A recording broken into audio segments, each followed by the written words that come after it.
Semakin baik rezeki Anda atau semakin sukses Anda, circle Anda semakin kecil.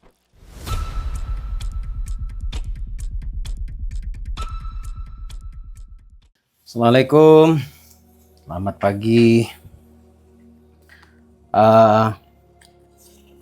Ini pagi-pagi banget nemenin anak-anak kerja.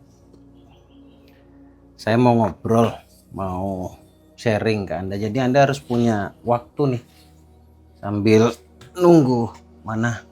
Tolong pipetku mana? Pipa rokok kondi. Oh iki. Wong lali ku ra kelingan. Orang lupa itu ya nggak inget. Saya mau ngebahas tentang salah satu yang menjadi pertanyaan di grup. Pertanyaannya adalah banyak yang tergugah hatinya setelah saya upload tentang cerita ibu yang dari Maluku. Karena hampir semua, ya kebanyakan lah minimal ya, kebanyakan orang kalau sudah 40 tahun ke atas, apalagi 50 tahun ke atas ya, dogmanya sudah kebaca. Satu adalah dogma mistis, yang kedua adalah dogma kemiskinan. Sorry to say di sini ya, dogma kemiskinan. Kita selalu mendengar nasihat yang sebenarnya menurut yang menasihati kita itu baik, tapi sejatinya kalau kita pikirkan ke zaman yang keadaannya seperti ini, di zaman sekarang, itu sangat tidak pas gitu. Salah satunya adalah cari uang itu sulit, uang itu hanya akan menghancurkan, uang itu hanya akan membuat satu sama lain bertikai dan lain sebagainya, yang pada kesimpulannya dari kalimat tersebut hatinya akan membaca satu hal, yaitu mendingan gak usah punya duit, mendingan tidak usah punya duit, karena kalau punya duit nanti chaos hidup saya gitu ya. Nah itu prinsip sekali lagi. Nah semua yang terjadi yang dikabulkan oleh Allah itu sesuatu yang sifatnya prinsip dalam hatimu. Jadi saya bukan menyerang orang yang ahli ibadah, tidak, karena saya sendiri juga masih beribadah gitu ya. Saya masih butuh Allah, kita semuanya butuh Allah. Tapi jangan standarkan ibadah itu dengan kaya dan miskin. Jangan jadikan bahwa ibadah itu adalah jalan untuk menuju kaya gitu.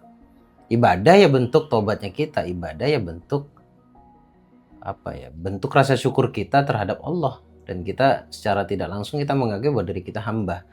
Tetapi kalau urusan kemudahan hidup, ya yang terpenting adalah hatinya. Tapi kalau masuk ke dalam esensi lagi tentang ibadah, ya yang pasti juga harus hatinya diperbaiki. Jadi ibadah itu untuk memperbaiki hati harusnya.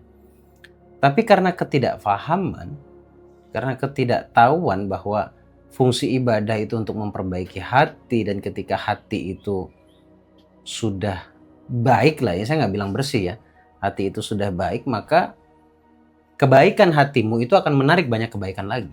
Pada prinsipnya seperti itu. Nah ini yang tidak disadari oleh kebanyakan orang.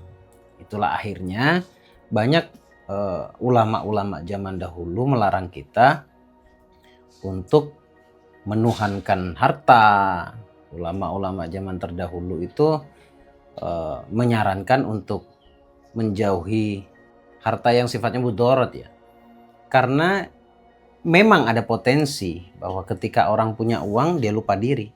Memang itu ada potensi, tapi ketika ini dijelaskan lebih detail, kemudian diberikan pemahaman, insya Allah nanti Anda akan bisa menempatkan ibadah ya untuk hal pribadi, urusan rezeki ya, urusan hati gitu ya.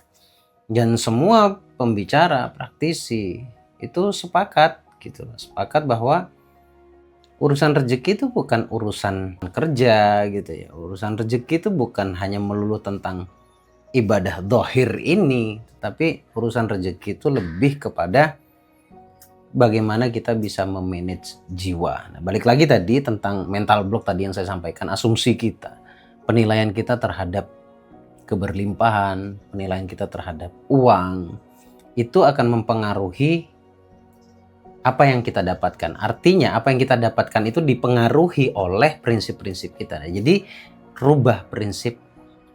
Dan merubah prinsip itu tidak bisa bim salah bim terus ketika Anda mendengarkan saya menyarankan Anda seperti ini terus Anda merubahnya seketika terus besok Anda minta hasil, itu nggak bisa. Karena ini bicara dogma, bicara ruang bawah sadar, ruang memori.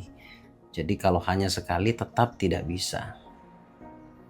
Ada kok beberapa kali yang bisa, Gus. Ya memang ada beberapa. Saya bicara realistisnya ya, saya bicara logikanya, bukan bicara ranah keajaibannya. Kalau ranah keajaiban kan kita nggak tahu itu sifatnya rahasia.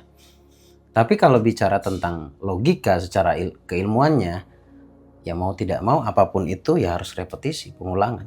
Jadi semuanya harus mulai diperbaiki. Mulainya dari mana nih, pertanyaannya begitu ya. Mulainya dari mungkin rubah dulu circle-mu ya. Karena sekuat apapun Anda merubah diri, tapi jika Anda masih berada di circle yang tidak sehat, maka justru akan membuatmu bentrok nanti di pikiran. Artinya jadi lebih pusing gitu ya. Di satu sisi Anda ingin memperbaiki hati, ketika keluar masih berada di circle yang tidak sehat. Tidak sehat itu maksudnya tidak sehat secara pikiran ya. Ya akhirnya nanti bingung lagi, stres lagi, pas pulang ke rumah memperbaiki lagi, nanti pas keluar kumpul sama circle-nya bermasalah lagi.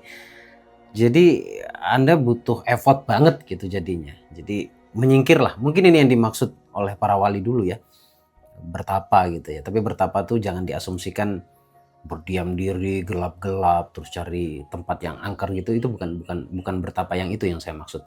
Tapi bertapa itu mengasingkan diri untuk memperbaiki diri. Itu yang pertama. Kemudian yang kedua, apalagi yang harus dilakukan? Nah, nanti seiring berjalannya waktu dengan Anda mengasingkan diri, pikiran Anda akan Anda istirahatkan. Anda akan menetralisirnya, membuatnya menjadi netral. Anda akan membersihkan sedikit demi sedikit yang namanya prinsip-prinsip yang negatif itu. Nah kemudian nanti pun seiring berjalannya waktu kata-kata Anda pun akan mulai baik dengan sendirinya. Lalu kemudian Anda akan lihat hasilnya karena itu pasti akan berpengaruh pada perasaan. Nah ini poinnya, ini intinya, perasaannya yang harus diperbaiki. Nah bagaimana cara memperbaiki perasaannya? Dimulai dari memperbaiki circle-nya. Jadi mengasingkan diri. Setelah mengasingkan diri tadi itu nanti dampaknya adalah pikiranmu akan netral. Dari pikiranmu netral nanti kamu akan tahu apa yang harus kamu ucapkan, apa yang harus Anda ucapkan. Anda akan ngerem kalau Anda mau ngomong negatif dan kemudian itu akan turun ke hati. Nanti self talk-nya juga akan baik. Gitu. Jadi pada kesimpulannya, kalau pertanyaannya bagaimana caranya atau bagaimana seharusnya kita menilai uang, saya tanya balik, Anda benar nggak ingin dimudahkan rezekinya? Kalau benar jawaban Anda, ya Gus, saya ingin memperbaiki kesehatan rezeki saya gitu. Misalkan jawabannya seperti itu, ya kalimatnya uang menyenangkan. Uang adalah sarana untuk bisa menemukan kebahagiaan. Saya katakan sarana ya, jadi tidak melulu tentang uang.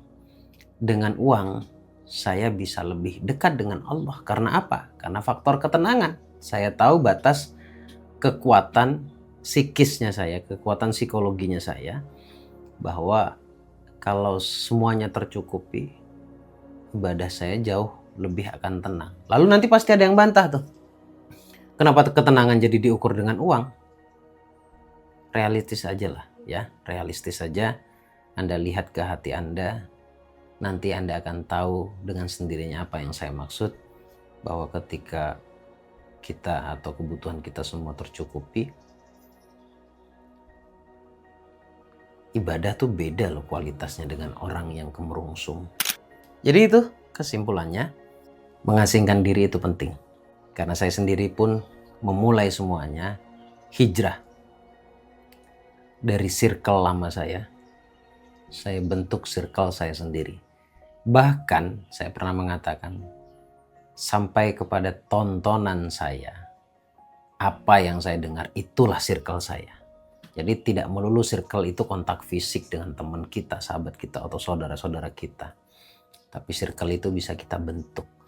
Dan yang perlu Anda ketahui, semakin baik rezeki Anda atau semakin sukses Anda, circle Anda semakin mengecil. Semoga bermanfaat. Assalamualaikum warahmatullahi wabarakatuh.